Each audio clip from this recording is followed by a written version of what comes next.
Bienvenue à cette projection de Personal Shopper en présence d'Olivier Assayas, que je vous demande d'accueillir.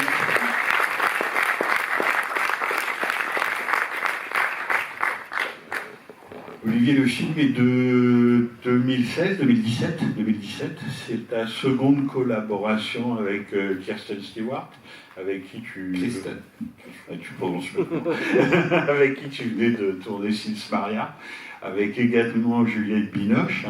Est-ce qu'on peut commencer, puisque c'est dans le cadre des 20 indispensables des films qui célèbrent les noces de la mode et du cinéma, d'abord le titre, Personal Shopper, j'imagine que tu ne l'as pas inventé, c'est une expression ou même un métier ou je sais pas, une fonction qui existait déjà?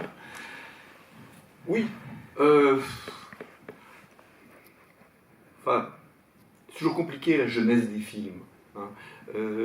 Si vous voulez, si tu veux, le Personal Shopper, en fait, ça a commencé par une idée vraiment très basique que j'avais avant de connaître Kristen. J'aimais bien l'idée j'aimais bien l'idée d'une fille jeune qui travaille dans un boulot complètement idiot dans la mode et qui essaye de s'en sortir par l'art, les pop songs, voire la philosophie. Et d'une certaine façon, j'aimais bien construire un film autour de cette idée-là, de quelqu'un de solitaire, qui ne s'identifie en rien au métier qu'elle fait, mais elle le fait bien, elle le fait mécaniquement, etc. Mais il y a au fond quelque chose qui lui permet de transcender ça, et qui est une sorte de salut auquel elle se raccroche, qui est le monde intellectuel.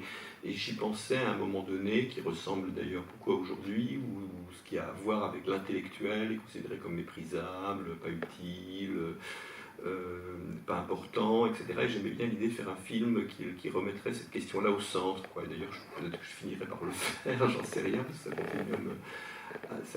ça continue à me travailler. Et donc, c'est vrai qu'il y a eu un déclic quand c'est jamais des déclics, c'est jamais exactement un déclic, enfin, rétrospectivement, on peut en parler comme ça.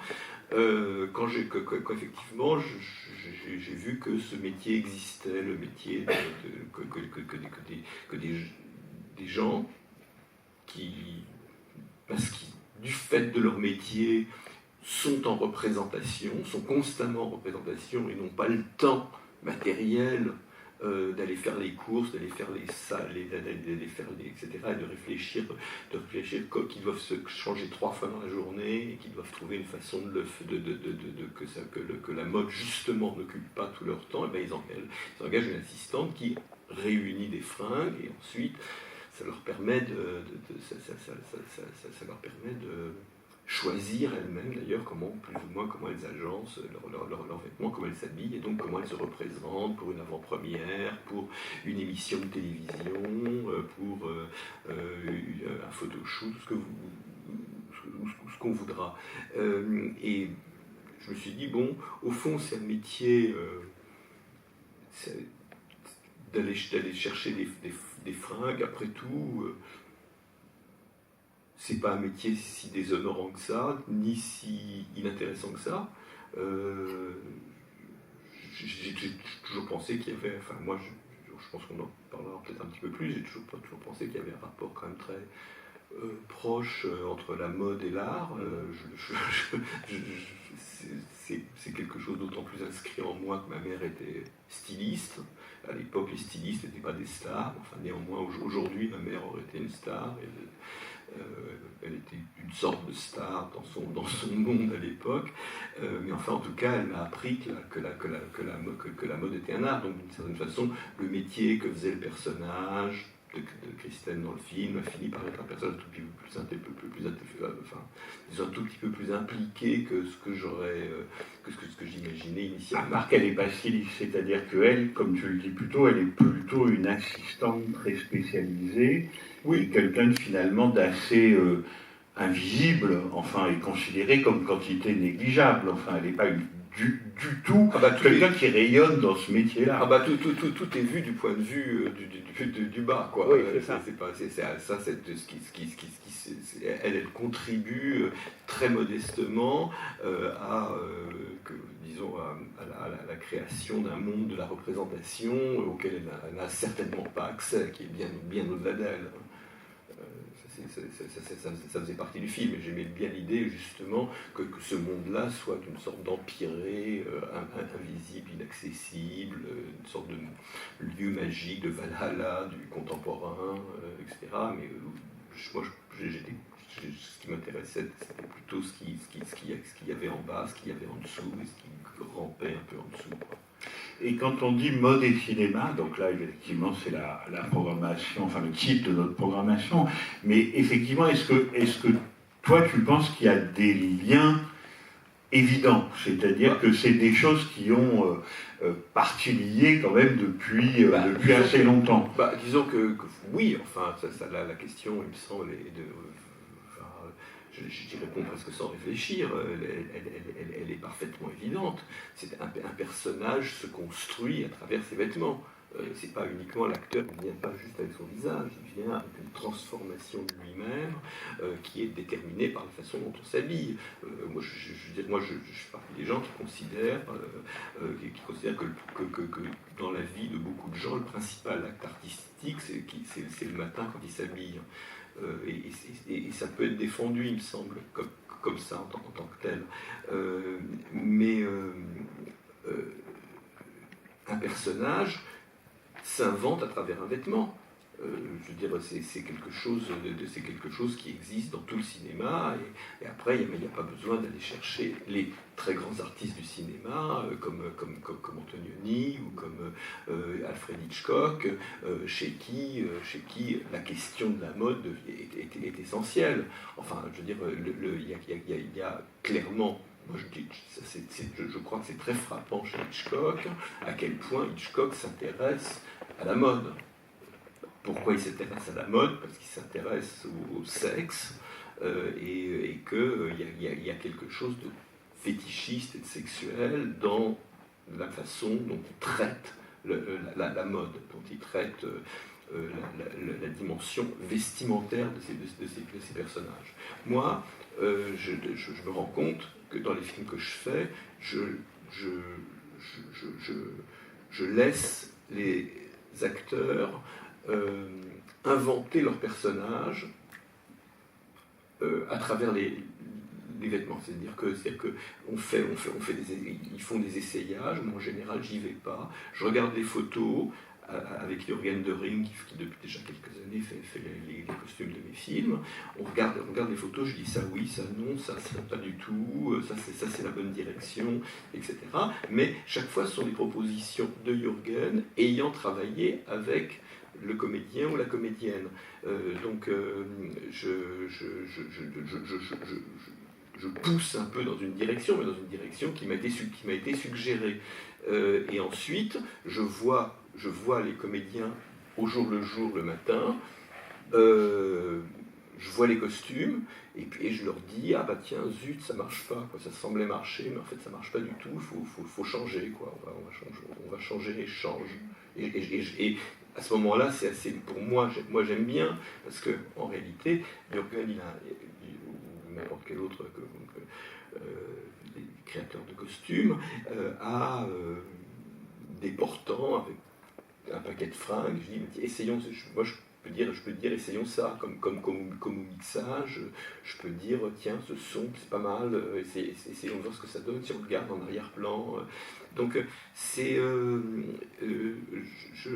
encore une fois, pour moi le costume sert avant tout à ce que l'acteur soit à l'aise. Ça, c'est qui sentent bien dedans. C'est-à-dire que j'imposerai jamais. Et c'est important dans la construction de son personnage. Et dans sa contribution personnelle à la création de son personnage. Mais par ailleurs, ça peut m'arriver de bousculer cette logique-là. Et je l'ai fait en particulier je l'ai fait une fois et de façon très radicale. Puisqu'on est là, parlons-en, c'est quand j'ai fait il y a longtemps l'heure d'été. Dans l'heure d'été, c'est la première fois que je travaillais avec Juliette Binoche. C'est une histoire de famille dispersée et de comment, au fond, comment cette famille va vivre la disparition c'est une fratrie pas une fratrie, de deux frères et une sœur qui vont se confronter à la disparition de leur mère et à quoi faire de la maison où elles vivaient. Et ils ont les uns et les autres des métiers très différents. Et moi, j'avais imaginé que le personnage de la jeune femme qui était interprétée par Juliette Binoche pourrait être designer. Et une designer qui travaille ici, là, à droite, à gauche, enfin, comme les architectes, elle change de pays, elle change régulièrement de clients, mais c'est à la fois un métier artistique, mais c'est un métier aussi assez sensuel. Enfin, je sais pas, quelque chose qui a à voir avec les objets, les choses, les trucs qu'on touche. Et un jour, Juliette, qui commençait à travailler sur ces scénarios, me dit je viens d'avoir une idée, j'ai trouvé le personnage, en fait c'est Paloma Picasso. Alors, je ne sais pas si vous voyez, puis Paloma Picasso, elle a un peu disparu du radar, mais enfin c'était genre, elle mettait des grands chapeaux avec des voilettes, des robes un peu espagnoles, qu'on pourrait voir un peu dans les films de Pedro Almodovar, etc. Et donc, malgré tout le respect que je dois appeler Pedro Almodovar, c'était pas du tout ce que je cherchais. Et donc, j'ai dit à Juliette, ça ne va pas. Ça ne va pas, c'est pas le personnage, on est complètement à côté de la plaque, là, etc. Elle me dit non, c'est une créatrice de bijoux, c'est une artiste, elle s'habille comme ça, moi je trouve que c'est un bon modèle. Et je lui dis oui, et moi ce qui m'intéresse, c'est de faire un film contemporain, pas faire un film qui a 20 ans. Et à ce moment-là, j'ai eu une idée. Je m'en vante. C'est que je dis, en fait, je vais aller chercher une designeuse contemporaine. Et je vais dire à Juliette, ok, voilà ce qu'on va faire. Je vais trouver quelqu'un qui est un modèle, qui est une designeuse française, reconnue, etc. Et tu vas passer du temps avec elle et tu verras à quoi elle ressemble, comment elle travaille, etc. Alors Juliette, qui est toujours partante pour justement voir le réel, s'imprégner du réel, etc., me dit bien sûr, etc. Et je lui présente Nathalie Crasset.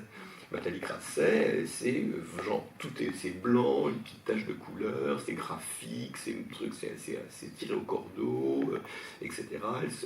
Elle est dans une espèce de minimalisme moderniste, etc. auquel moi je souscris, enfin en tout cas qui m'intéresse, et en tout cas qu'on n'avait pas vu dans un film, etc. Et ça a marché miraculeusement. Juliette a passé sa journée, etc. Et elle est revenue avec des blousons zippés orange, avec des casquettes, mais ce que je veux dire, c'est que... On était loin de Paloma Picasso. Mais ce que je veux dire, c'est que, on était très loin de Paloma Picasso, et deux, on était au cœur du film. C'est-à-dire dans le sens où Juliette aurait été Paloma Picasso dans l'heure d'été, le film devenait très mauvais. Enfin, en tout cas, il y avait un énorme problème, quoi. Et oui, donc, ce que je veux dire, c'est que, pour moi, cette question du rapport entre le personnage et le costume, ou la façon dont le costume permet à l'acteur d'inventer le personnage et de combler l'espace qu'il y a entre lui et le personnage, me semble une des questions essentielles du vital du cinéma. Mais en même temps, et peut-être pour conclure, tu parlais de ta mère styliste.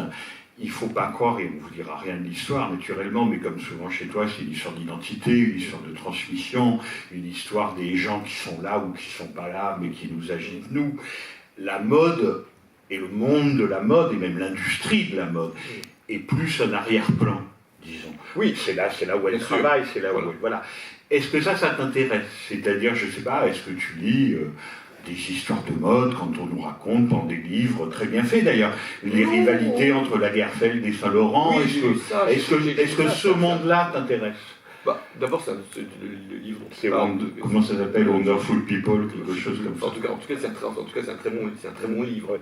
Franchement, il est assez passionnant parce qu'effectivement, il raconte l'aventure artistique, intellectuelle des grands créateurs de mode. Non, disons que moi, je n'ai pas besoin d'aller chercher si loin que ça. J'ai grandi là-dedans. Je veux dire, moi, quand j'étais petit, mes souvenirs, je le raconte souvent parce que j'aime bien cette image. Moi, ma mère elle, à cette époque-là, quand j'étais petit, elle avait son atelier de couture dans la maison, à la maison, dans l'appartement, etc. Et donc, moi, je me retrouve, il y avait 2 ou 3 couturières qui dessinaient ses jupes, etc. Et en fait, moi, on me laissait, les couturières me donnaient un aimant. Et avec l'aimant, je récupérais les aiguilles qui étaient tombées dans les interstices du parquet, et etc. Et donc j'étais là à 4 pattes avec mon aimant et avec les jambes des couturières. Enfin, j'avais 7-8 ans, hein, donc, etc. Mais enfin, il y avait à côté vraiment le petit qui aimait les femmes. Donc, ce que je veux dire, c'est que le monde de la mode, parce que c'était un monde, même ma mère m'emmenait jamais à des défilés ou des trucs comme ça, etc. Enfin, c'est donc je ne l'ai pas vécu, je ne l'ai pas vu, etc. Mais néanmoins, c'était le monde de ma mère. Et je le voyais par le petit bout de la lorgnette, parce que je le voyais tout le temps dessiner, gratter avec ses échantillons de tissus, etc. Mais ce que je veux dire, c'est que c'est un monde auquel, oui, je me suis toujours intéressé, parce que, encore une fois, je l'ai toujours considéré comme un art. Pour moi, c'est pas du bling-bling. La question du bling-bling ne m'intéresse pas, même si elle est omniprésente.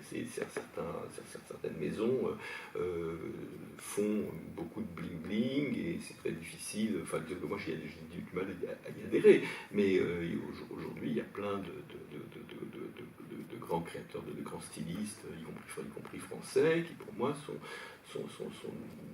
des artistes. Quand j'ai fait, la série Irma Vep pour HBO, j'ai fait comme pour dessiner le costume d'Irma Vep. À l'époque, Feuillade avait été chercher le grand couturier de son époque, qui était Paul Poiret.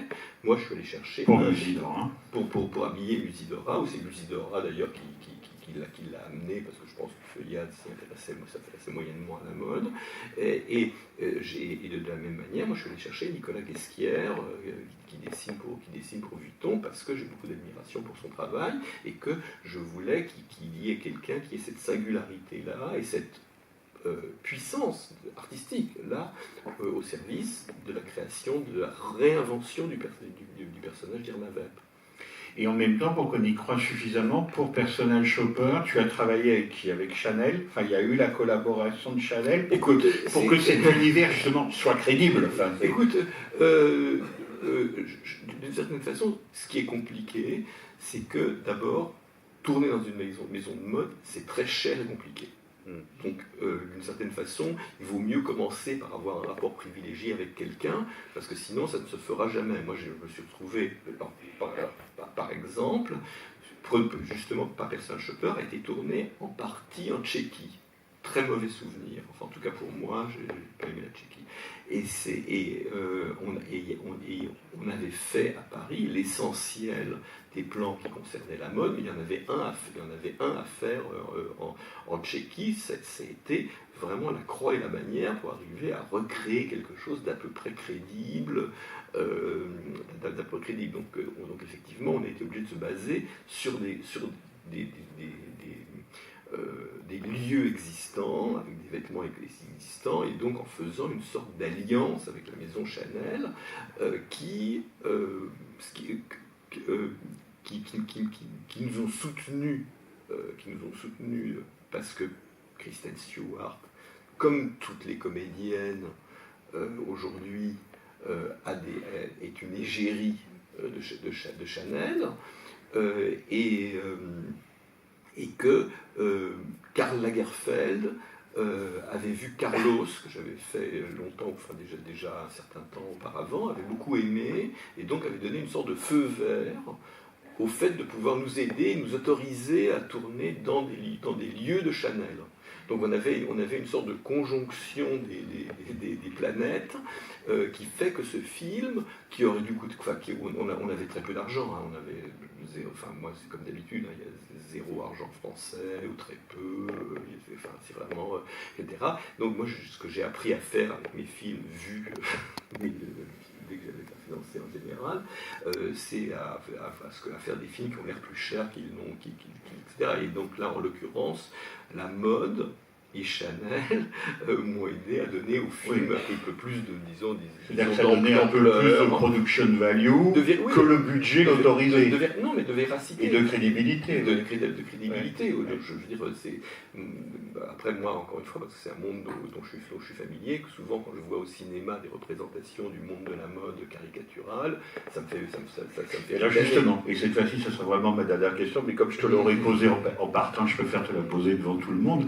Quand tu regardes notre programmation, alors je vais te citer les meilleurs pour moi, je ne suis pas forcément d'accord, mais que ça soit Jacques Becker avec Falbala, Paul Thomas Anderson avec pour un Français, Bertrand Bonello avec Yves Saint-Laurent, quand tu vois les représentations de très grands créateurs de cet univers qui t'est familier, tu trouves globalement que le cinéma s'en sort pas mal avec la mode, enfin des fois où on y arrive ou ça te satisfait pas. Disons que je pense que Phantom Fred c'est assez un chef-d'œuvre. Je pense qu'il a parce que certains d'entre vous étaient là jeudi soir. Voilà, parce que vous l'avez vu, alors je l'ai déjà tellement dit le soir même, mais vous confirmez, vous l'avez vu dans des circonstances exceptionnelles, puisque vous l'avez vu dans une copie sublime que Jean-François a fait venir de Londres en 70 mm. Donc c'était une très belle projection, et je suis d'accord avec toi, c'est un très beau film. Et sans doute le plus beau film jamais fait sur la mode. Ah d'accord, tu dis ça carrément. Moi j'aime beaucoup le film de Bertrand Bonello, je pense qu'il a été très handicapé du fait de l'interdiction du veto de Pierre Berger d'utiliser les robes d'Yves Saint-Laurent. Parce que disons que je trouve que les robes d'Yves Saint-Laurent manquent terriblement dans le film de Bertrand, et je suis certain que pour lui aussi, ça doit être ça a été une difficulté qu'il aurait préféré éviter. Et Falbala, ça fait trop longtemps que je l'ai vu, je sais pas. Je me souviens de l'image un peu kitsch de Raymond Rouleau, jetant par la fenêtre avec un mannequin, etc. Ça me donne pas 1000% envie de le voir, mais je le reverrai. C'est un des Becker que je connais le moins au fond. Merci beaucoup Olivier. Dernière question rituelle, qui voit Personal Shopper pour la première fois? Bon, quasiment la totalité de la salle. Donc merci infiniment d'être venu nous parler si bien de ce lien entre mode et cinéma un samedi après-midi. Et bonne projection. À bientôt.